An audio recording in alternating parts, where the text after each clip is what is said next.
Salutations les fans de catch, ici Léon. Aujourd'hui, retour sur les pronostics du prochain pay-per-view, à savoir Extreme Rules. Allez, on démarre de suite ce premier match, Charlotte Flair contre Alexa Bliss pour le titre de Raw féminin. Et ben là, personnellement, je vois une victoire d'Alexa Bliss. Ce serait vraiment cool que Alexa Bliss retire le titre des mains de Charlotte Flair et devient la nouvelle championne. Je pense qu'elle le mérite et je pense que c'est actuellement son heure et son moment, puisqu'elle n'a plus vraiment de rivalité Alexa Bliss. Donc pour moi, pour faire naître de nouvelles rivalités, je pense qu'Alexa Bliss devra passer par le titre de Charlotte Flair. Et Charlotte Flair, je pense qu'elle va perdre face à une petite russe quand même d'Alexa Bliss et sa petite poupée. Et tout simplement, Alexa Bliss va quand même réussir à faire le tomber. D'ailleurs, on l'a vu dans le dernier épisode de Raw, où à chaque fois Alexa Bliss intervenait, c'était plutôt elle qui sortait vainqueur. Bon, ça veut pas vraiment dire grand chose, mais en tout cas, pour moi, une petite victoire d'Alexa Bliss face à Charlotte Flair, ce serait vraiment cool. Deuxième match, Damian Priest contre Sheamus pour le titre des États-Unis. Alors là, pour moi, il n'y a pas vraiment de suspense, puisque je vois Damian Priest conserver son titre de champion. Il a battu Sheamus à plusieurs reprises. Il a même battu Jeff Hardy lors de son dernier match. Donc pour moi, Damian Priest quand même, il est un peu supérieur à Sheamus, sauf si Sheamus arrive avec une petite sournoiserie, notamment avec son petit masque. Sheamus, il est capable de jouer avec son petit masque et de lui mettre un petit coup de boule, et ça va un peu déstabiliser Damian Priest, mais je pense que Damian Priest va conserver son titre face à Sheamus. Troisième match, Becky Lynch contre Bianca Belair pour le titre féminin de SmackDown. Alors là, petit match un peu compliqué quand même à pronostiquer, puisqu'on a d'un côté Bianca Belair qui est assez forte physiquement, qui veut sa revanche et qui s'est fait surprendre lors du retour de Becky Lynch. Et en face, tu as quand même Becky Lynch qui revient et qui n'hésite pas d'user de moyens assez moyens, on va dire ça comme ça, pour remporter son titre. Mais je pense quand même que Becky Lynch va tout simplement conserver son titre.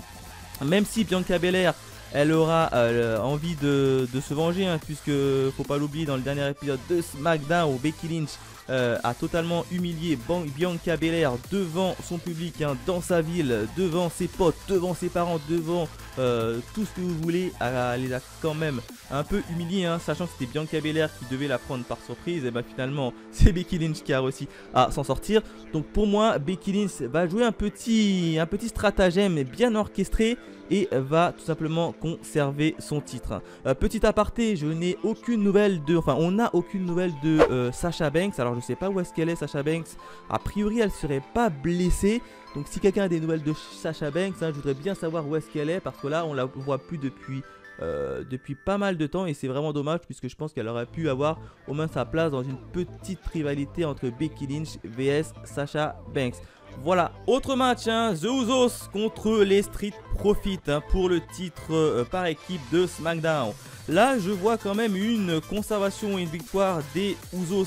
Bon, même s'ils ont perdu leur dernier match contre, comment il s'appelle, Biggie associé à Finn Balor, je vois quand même conserver leur titre face aux Street Profits, qui demanderont encore une fois une nouvelle opportunité.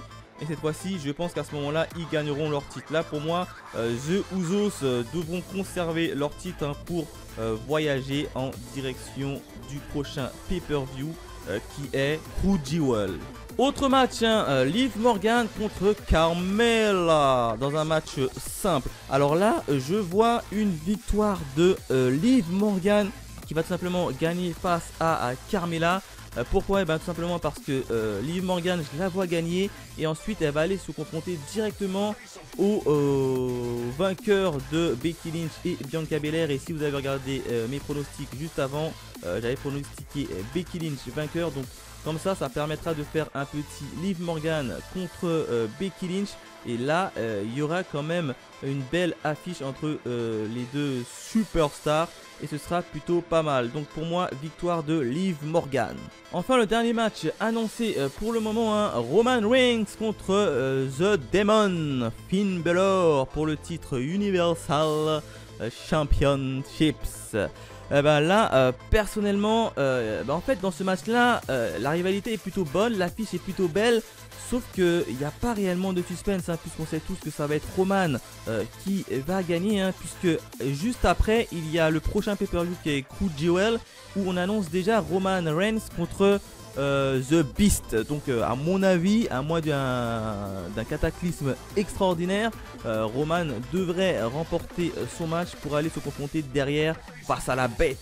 Donc pour moi ici il n'y a pas réellement de suspense, hein. C'est vraiment dommage qu'ils ont fait ça, hein. Ils nous spoilent directement le résultat avant même le match entre Finn Balor et The Demon. Bon, après le match entre les deux va quand même être assez beau, hein, je pense, hein, surtout que c'est le démon qui va combattre et pas Finn Balor, et ça s'annonce très intéressant. Donc victoire de Roman Reigns.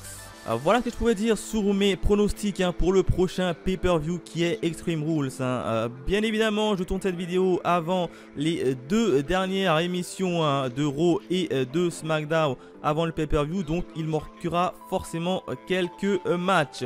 Voilà, n'hésitez pas à me dire dans les commentaires quels sont pour vous vos pronostics, et quant à moi, on se retrouve très vite. Allez, bye les fans de catch.